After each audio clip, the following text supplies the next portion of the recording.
Oke, bismillah ya. Kita buka dari bab pertama, The Prophet. Datangnya kapal. Ini maksudnya kapal menjemput Al-Mustafa untuk kembali lagi ke kampung halamannya. Cuma saat dia mau kembali, orang-orang yang di tempat pengasingannya dia semuanya berbondong-bondong pengen melepas, dan berat sekali melepas orang besar, orang agung yang namanya Al-Mustafa ini. Kalimat-kalimatnya bagus. Al-Mustafa yang terpilih dan terkasih, laksana fajar di zamannya.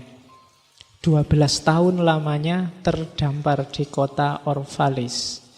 Kini menanti kapalnya tiba, membawanya pulang ke pangkuan bumi kelahirannya.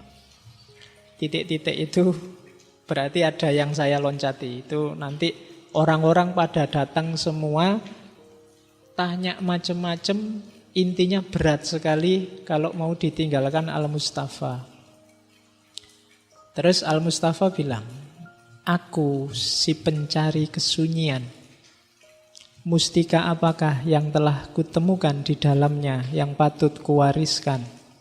Apabila hari ini saatku mengetam, di ladang manakah dulu kusebarkan benih-benihku, serta musim apakah yang terlupa? Jadi ini dia mau ngomong, selama ini aku itu diem, mencari kesunyian. Yang masyarakat juga diem aja, nggak mau tanya macam-macam, nggak mau belajar macam-macam. Lah kok sekarang aku mau pergi, berbondong-bondong menahanku pergi. Kalau ini kebaikan, kapan aku menanam kebaikan itu? Itu maunya Al-Mustafa. Ini sebenarnya sindiran bagi kita dalam hidup kita. Itu sebenarnya sering sekali mungkin guru, mungkin buku, mungkin ajaran yang berseliweran lewat di depan kita dan kita cuekin. Banyak orang pinter, banyak orang luar biasa, kita cuekin. Begitu mereka mau pergi, kita baru, kok sudah pergi ya. Ceritanya banyak. Sekarang yang sering ziarah ke Gus Dur, mewali-walikan Gus Dur, mungkin dulu waktu Gus Dur diturunkan dia yang paling getol mengkritik, mendemo. Begitu pergi sekarang, kok sudah pergi ya. Banyak ulama, banyak orang pinter, banyak orang agung yang dalam hidup kita lewat begitu saja dan kita tidak mengambil manfaat apa-apa. Kita sering kaget, iya ya, eman-eman, coba dulu, selalu begitu. Dan itu tabiat manusia.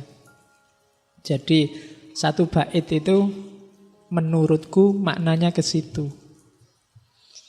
Bait kedua dia ngomong, jika inilah waktunya ku angkat lentera, nyala di dalamnya bukanlah dariku. Kosong dan gelap ku acungkan, penjaga malamlah penyulut sumbu, setelah minyaknya dipenuhkan pula. Nah ini kerendah hatian seorang guru. Orang yang levelnya nyampe ke kesadaran ketuhanan. Bahwa ya sudah, kalau memang sekarang saatnya aku ngasih banyak petuah, tak kasih petuah. Cuma aku ini kayak orang yang ngasih lampu.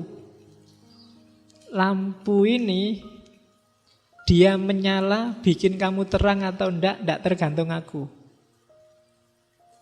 Tapi penjaga malam. Ya kalau di Islam, ya saya bilang tadi Allah yang ngasih cahaya. Dan Allah juga yang memenuhkan minyaknya. Jadi itu gambarannya Gibran, dia mau ngomong, kalau memang ajaran-ajaran yang tak sampaikan ini bisa mencerahkanmu, itu bukan dari aku. Tapi dari yang menyalakan lampu. Dan bukan aku cuma nadongke lampu gini dok. Ya kalau analoginya ngaji malam ini, tiap malam Kamis kamu tak kasih lampu-lampu yang entah bermanfaat entah enggak. Lampu yang tak kasih padamu itu bisa menerangi hidupmu apa enggak, tergantung si penyala lampu. Tergantung Allah.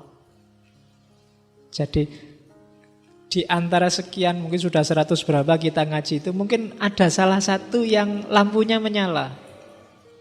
Bikin kamu naik level kesadarannya, bikin kamu tercerahkan.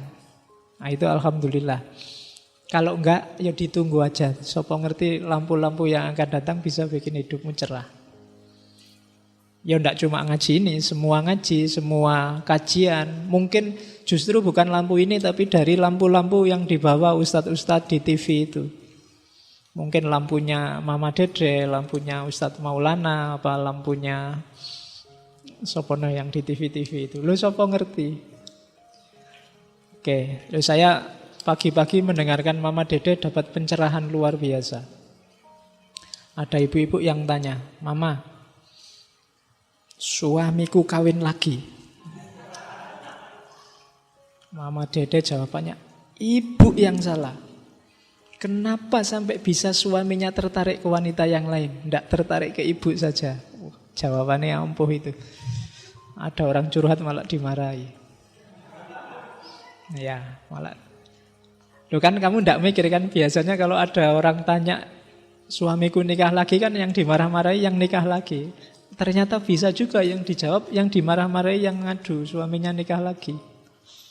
Mungkin memang ada loh dimensi itunya.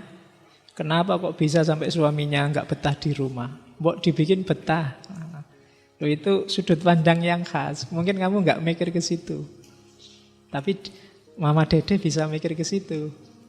Padahal dia perempuan. Nah, itu kan khas. Nah, yang paling benar yang mana ya tetap lihat situasi. Tapi kan ini namanya sudut pandang yang berbeda. Ya lumayan kan dari Mama Dede dapat lampu kecil, wawasan yang baru.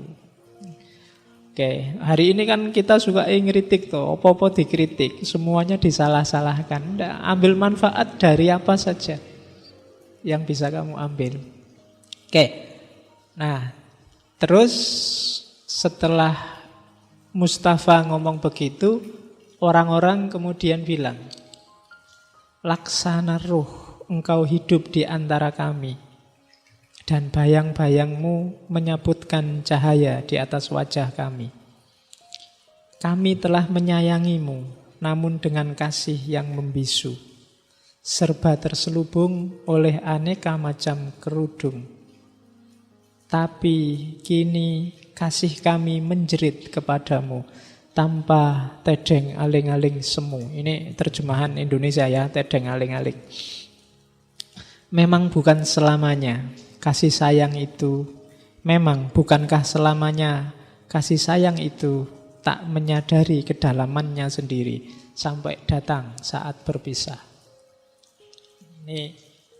Ini rakyatnya yang merasa menyesal, kenapa kemarin-kemarin kok nggak memanfaatkan beliau ini waktu ada di sini. Ya kayak kamu yang sekarang nyesal, kenapa dulu nggak tak tembak waktu SMA ya. Sekarang sudah hilang, sekarang sudah mau lulus. Kenapa kok kemarin tak biarin aja, padahal itu kemarin kesempatan baik loh ya. Sekarang kok lewat, yuk salahmu sendiri. Orang sering gitu. Berharganya sesuatu kadang-kadang baru muncul ketika sesuatunya mau hilang atau sudah hilang. Ketika mau perpisahan baru, waduh, kita mau berpisah ini gimana. Padahal kemarin-kemarin ngapain aja. Jadi itu bab pertama, datangnya kapal.